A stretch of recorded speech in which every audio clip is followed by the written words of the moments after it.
ACW is sponsored by Jabati. Self-care through skincare. Jabati is for everybody. Welcome to ACW Podcast. Thank you for joining us again. We are always excited to have our listeners here. I am Robin Gabriel Parson, your host, and our co-host today is our one and only Tasheena Cole-Dunn, our public health commentator. Now, we have been talking about nutrition throughout this month in reference to your body, how it's beneficial to you, and how we should be more aware. We've had some very interesting conversations around diabetes and nutrition. So I was so thankful to have guests here to really talk about their experience with nutrition and diabetes and how they're overcoming it. So today we have our public health specialist or commentator here to just talk about how we can learn more about how to eat healthy just within our communities. So happy to have you here, Tasheena. Again, welcome. Thank you so much for having me again, Robin. I'm happy to be here. And of course, I'm really excited to talk about nutrition because, that's something that's near and dear to my heart. I know it's near and dear to yours as well. So yeah, I'm ready. Let's do it. Yes. So first thing first, just as for the lay person, and we're really talking about people who really may not have a lot of background or understand what is nutrition. What does that mean? Define that word to me. So just kind of explain to our listeners, what is nutrition? So great question.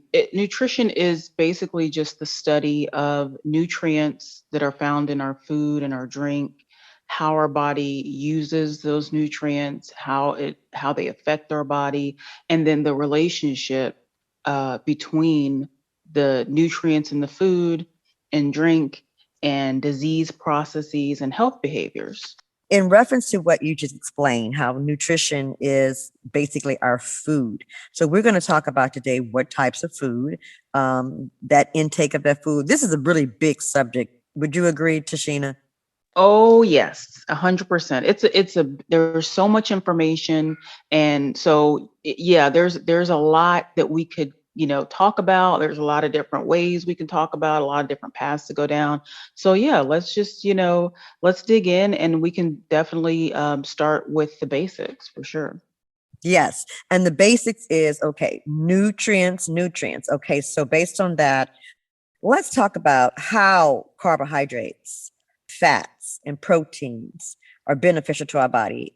And just to give our audience an understanding, am I intaking carbohydrates?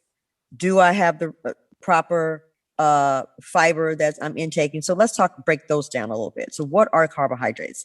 How do they look? What do they look like? Okay, so carbohydrates are going to be your grains, right? So your rice, your pasta, things like that. Carbohydrates are what our body uses to turn energy into glucose, right? Or sugar.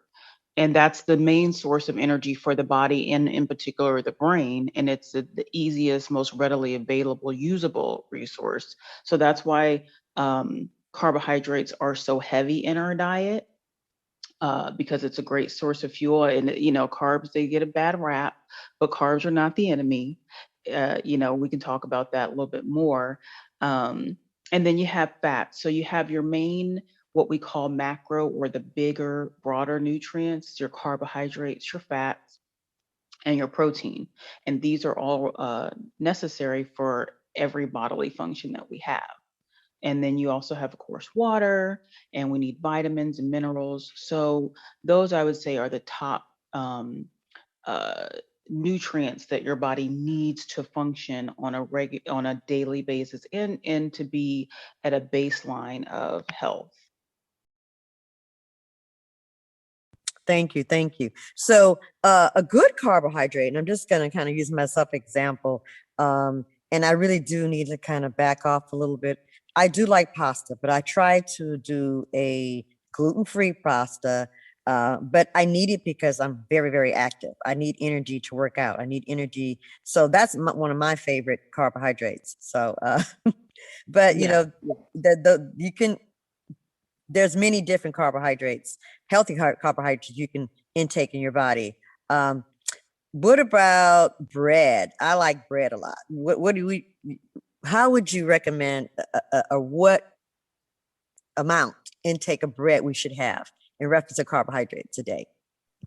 And again, bread is, like the evil, witch of the diet these days. And I like bread. I think most people like bread.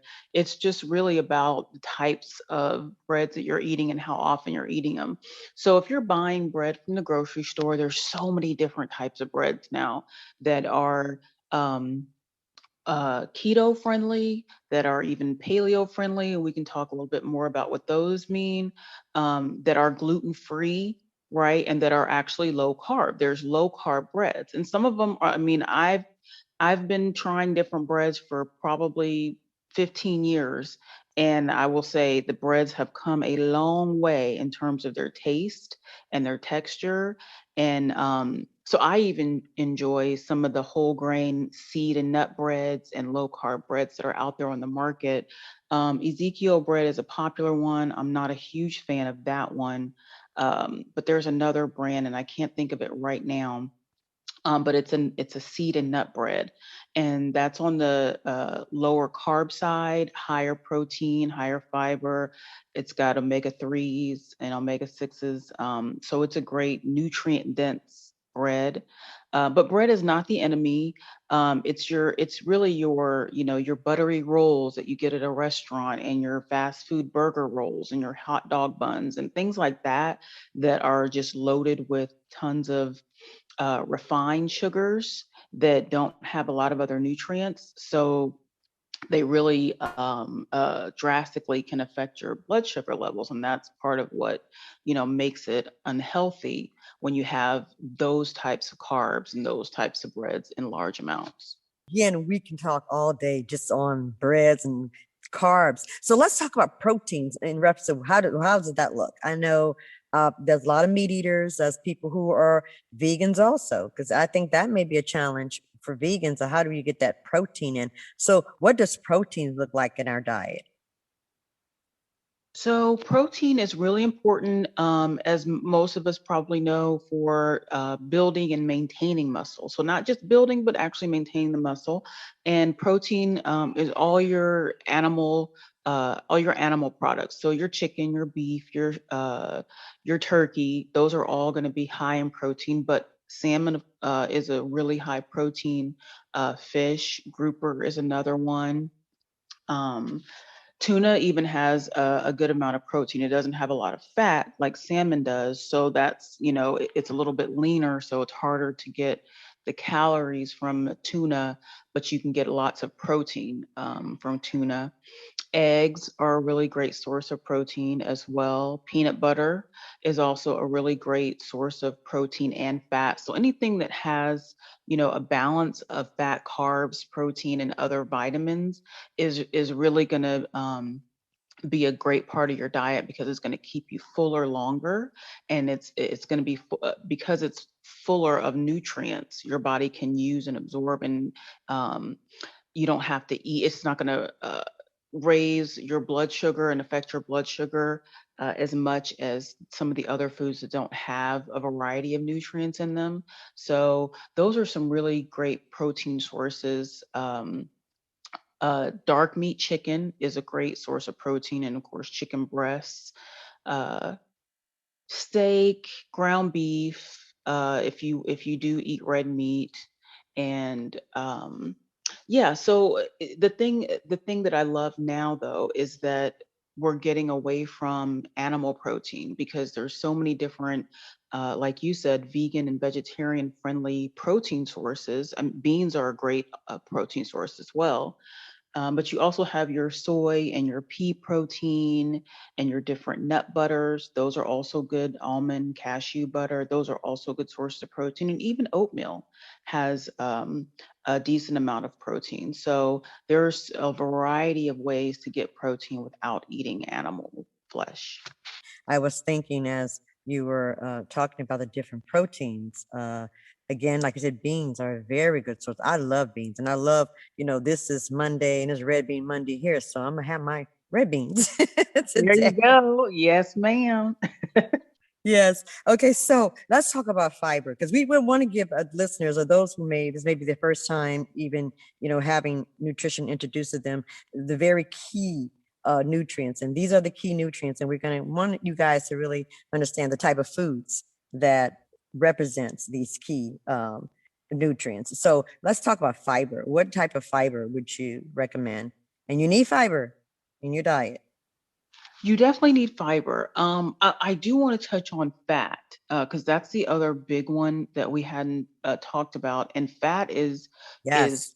really, really important because it's going to help your body absorb those vitamins and minerals that you get from your diet, and you need that. So it's essential. And your most of your organs and things like that, it helps protect your organs. And it's also a source of fuel for your body. It's not as readily usable as carbohydrates are, but that's the idea behind, the ketogenic diet, is to use fat as the primary fuel instead of the carbohydrates, because your body has to work a little bit harder to break down the fat. And so you stay fuller longer, you can go longer without eating because your body's taking longer to break down that fat for fuel. But fiber is also, it's a great resource to keep your digestive system clean and healthy and moving.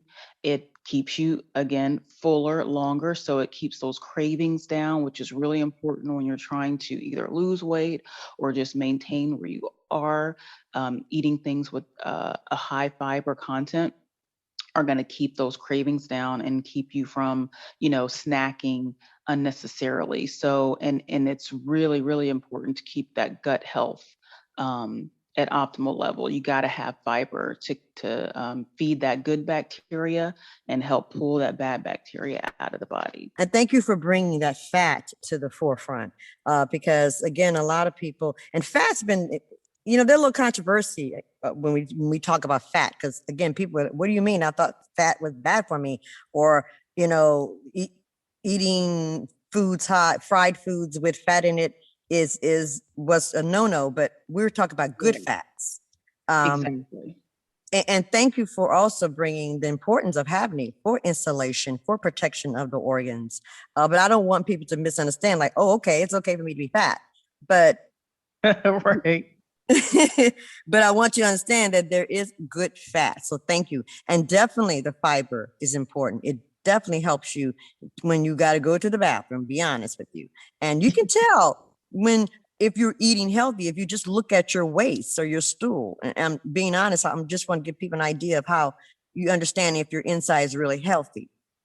That is so, so key, Robin. I'm so glad you brought that up because a lot of people don't realize that's really a simple, easy way to gauge your internal health is what's coming out of you. Like, look at that poop. I mean, it may sound gross, but it's in you, it's yours. There's no shame in it. We all do it. We all have to do it. So yeah, take a look at what's coming out and you'll be able to see. I mean, there's so many different resources online. You can look up what healthy poop looks like, but essentially it should look like some clay, a medium brown color. It should be on the softer side. Unless you've been eating a ton of greens or a ton of beets or something, it should be a brownish color because that's the bile mixing in. And you should be going at least once a day, if not, more than that, but certainly once a day is a healthy number for most people to shoot for. Thank you. Thank you. Now, Tasheena, and I do believe you've already answered this. We're talking about the intake of these different nutrients. And you said it earlier, it all depends on the body. So let's just give people some idea of everybody doesn't need a 3,000 calorie diet every day or a 30 grams of fiber, this and that and the other. It all depends on the person. Can you please elaborate on that? Yes. So we all, men and women, males and females, we both need the same types of nutrients. We both need fats, proteins, water, vitamins, minerals, and carbohydrates, right? So we all need those in our diet. Now, it just depends on what you're trying to do. If you're trying to maintain, then there's different calculators you can look at for how much energy you need, because that's what we're talking about when we talk about these different nutrients. These are types of energy. How much of that do you need to get? So let's say for me, for example, I need to take in about 2100 to 2000 to 2100 calories a day to maintain my current weight, right? And so if I want to lose, then I need to have what you call a deficit. I need to take in less. And typically, if you want to lose a pound a week, you need to take in about 3,500 calories less a week, and that's about a pound of fat, more or less. So if I wanted to lose, I would just cut calories each day to get to that 3,500, or you can go slower if you want to do it that way. And then, of course, if you want to gain, you increase that. If you want to, make sure that you're bodybuilding, you're going to increase your protein, right? If you want to do something more ketogenic or low carb, high fat, then you want to maybe take in, instead of having 40% of your diet come from carbohydrates, which is more typical, then maybe you switch that. And so 40% of your diet is going to come from, or your calories are going to come from fat. And then 30, 30 and 30, or 30 and 20, in terms of your carbs. So 20% carbs, 30% protein. And there's so many different apps and different weight loss and weight maintenance calculators and programs out there that you can have access to basically anything you want to do, and any type of diet you want to try. You can put it in there and it'll track you. So that's just the basic guideline, is know where your baseline is, right? So know how many calories you need to just sustain where you are. And then whatever your goal is, whether it's to lose or gain or just maintain, then you can plug in, okay, well, I don't want to go low carb. I just want to be moderate, and that's going to help you maintain. So then you can just do an even split, 33, 33, 33, and just keep it really simple that way. Um, so that's kind of simplifying it a little bit, but that hopefully gives the listeners a good idea. Thank you. I appreciate that. And listeners, I'm sorry, I didn't mean 30,000 calories. I mean 3,000. Early, like, oh, that's Yeah. a lot of calories. But thank you, Tasheena, for breaking that down. Now, we're going to talk a little bit about nutrition through the life cycle, and from a child to an adult. And we want listeners to understand that your nutrition does change throughout your life cycle. And I don't think a lot of people understand that, because a lot of times, Tasheena, when I try to explain to individuals, look, you cannot eat the way you ate when you was 20. You're 59. So you can't be having hamburger, all this fatty food. So let's Yeah. elaborate on eating through the life cycle, your life cycle. Yes, yes. So of course, when we're babies, we have a very specific type of diet that we need for our body to develop, right? Because our brains are growing, our organs are growing. So we need an abundance of certain vitamins and not a ton of calories. I mean, breast milk pretty much will take care of it, or formula for babies. And then as you grow, the amount of calories you need goes up. So once you're teenagers, and that's why, you always see teenagers on TV are eating up the whole house, because they do have a really high need for, they really have a need for a large amount of calories. 2,500 to 3,000 calories is typical for an average teenager. Because even if they're not, super active, that's just what their body needs to grow and develop. And then as we grow into our full adulthood, it's going to depend on your activity level. But once we're over 40, and then once again over 50, and pretty much each decade, you're going to need less calories, because just in general, you're not going to be as active. And even if you are, we don't retain as much of that muscle mass. And so that's what typically is going to burn a lot of calories for us, especially for women. We don't have as much muscle mass to start with as men, and that gradually decreases as we age. I mean, you work out, but it's still going to decrease, and it's never going to be as much as a man. And so that's part of the reason why you don't need as many calories as you age. And it's your metabolism starts to change as you get older. Women, especially, that affects us, the hormones and the estrogen and all of those things that are happening as we enter menopause. All those things affect our metabolism. And so the amount of calories you are able to take in versus burn off drastically decreases, right? So you're not going to be able to burn off as much as you get older. So you do have to be much more aware of not just how many calories you're taking in, but the quality of the food that you're taking in, because it does affect you. And the other thing that we need more of as we age, we don't need more calories necessarily, but we need more vitamins and more nutrients, right? Because our bodies are aging, and so they just don't function at the optimal levels that they did when you're younger, and that's for everybody, men and women alike. Yes, that is very, very important because I know as I age as a female, I notice that I need more vitamins and minerals, and I use a lot of magnesium in my body now because of because I'm very active, and I notice when I use magnesium, it helps the soreness of my muscles to go away or the inflammation from arthritis. So yeah, we as aging people do need to focus on a different way of eating, because I do know a lot of people that still, again, like I said, Tasheena, in their 50s, still eating like they ate in their 20s, and you can't do that. It's almost Oh, yes. like, Oh, yes. as we age, we it kind of steers us towards this vegan vegetarian kind of diet because you taking certain things out of your diet you don't need anymore. Yes, and I mean, I'm not any different than anyone else, and so I definitely had that awakening, because even though I know, you go along and you function a certain way, and it's almost like a slap in the face where you're just going along eating, and you indulge a little bit more here, here or there, but when you were 25, that didn't really affect you. When you're 30, 35, you see the difference, and it's almost like a night and day.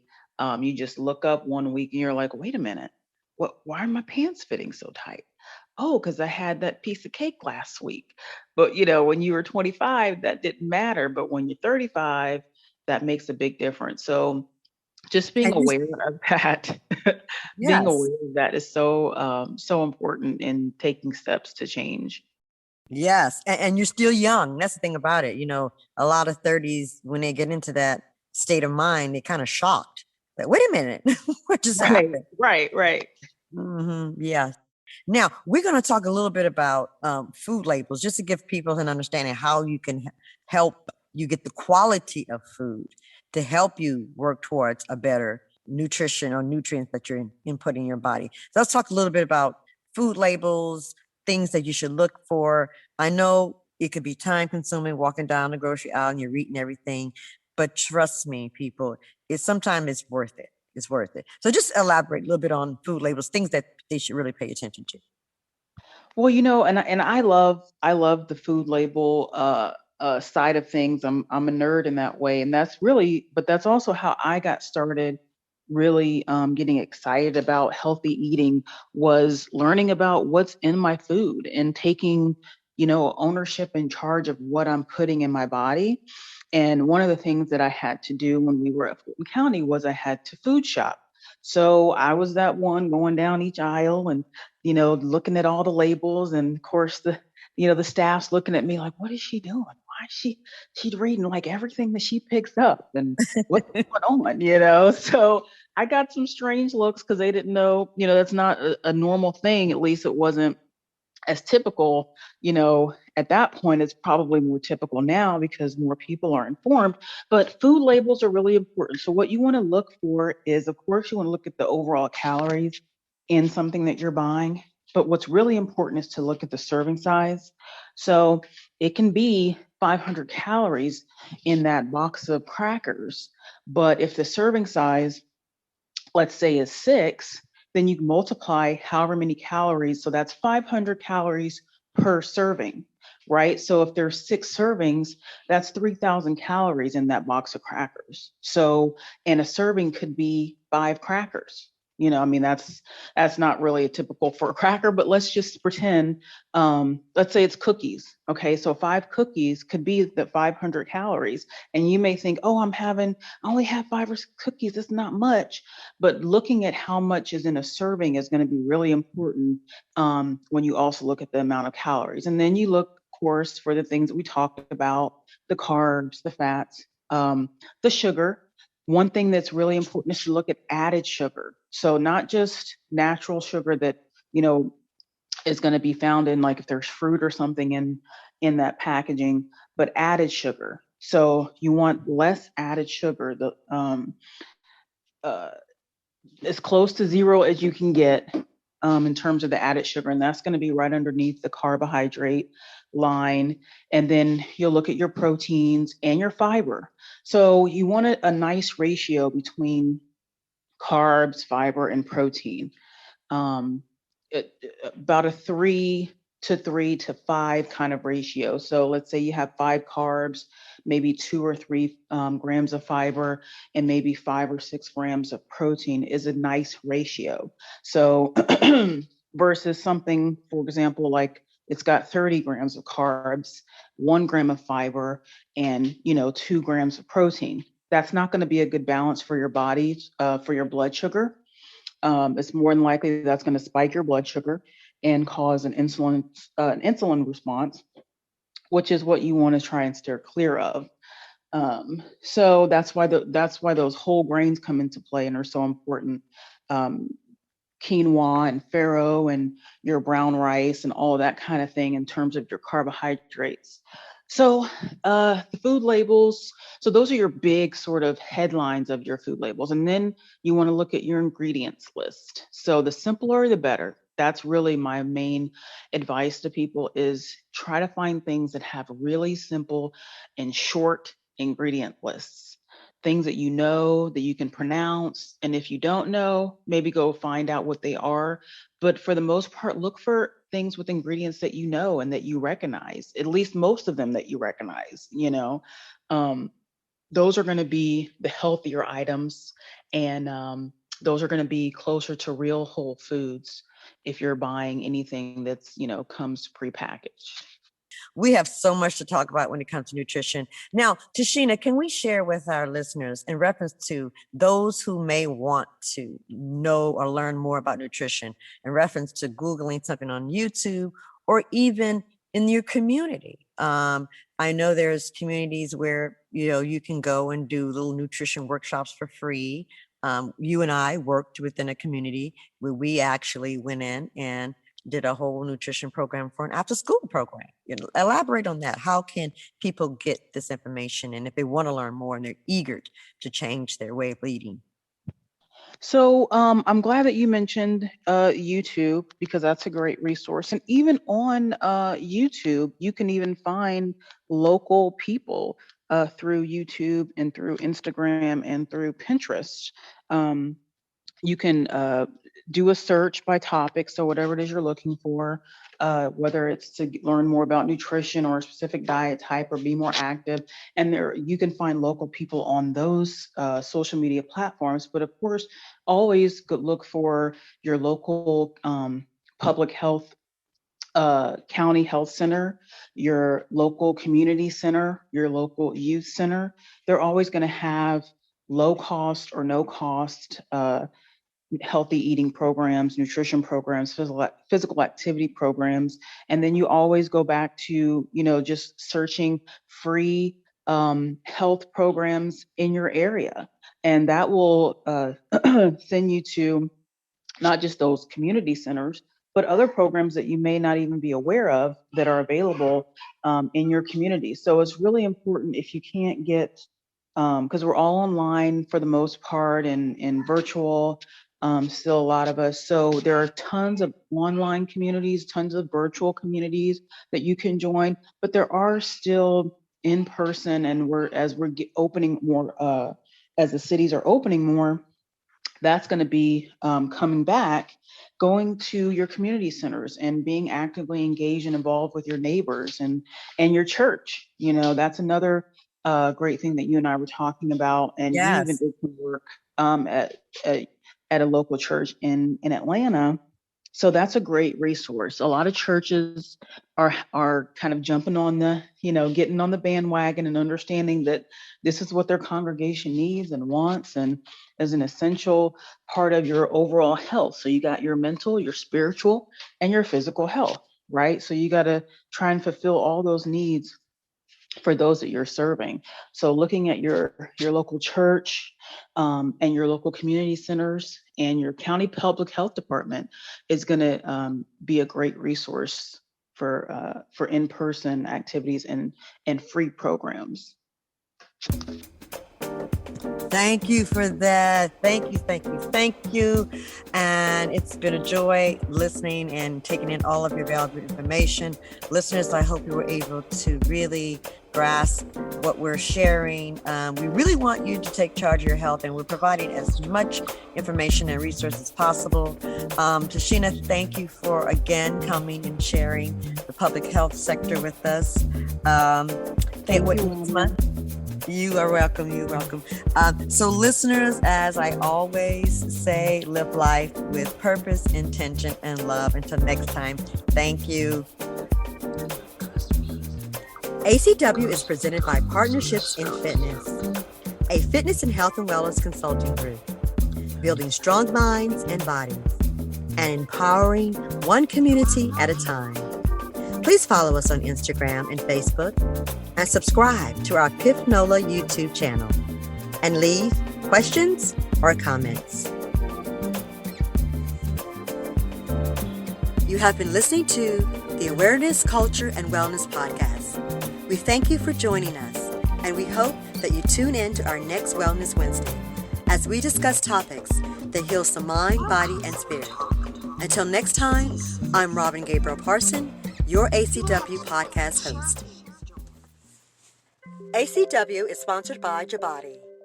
Self-care through skincare. Jabati is for everybody.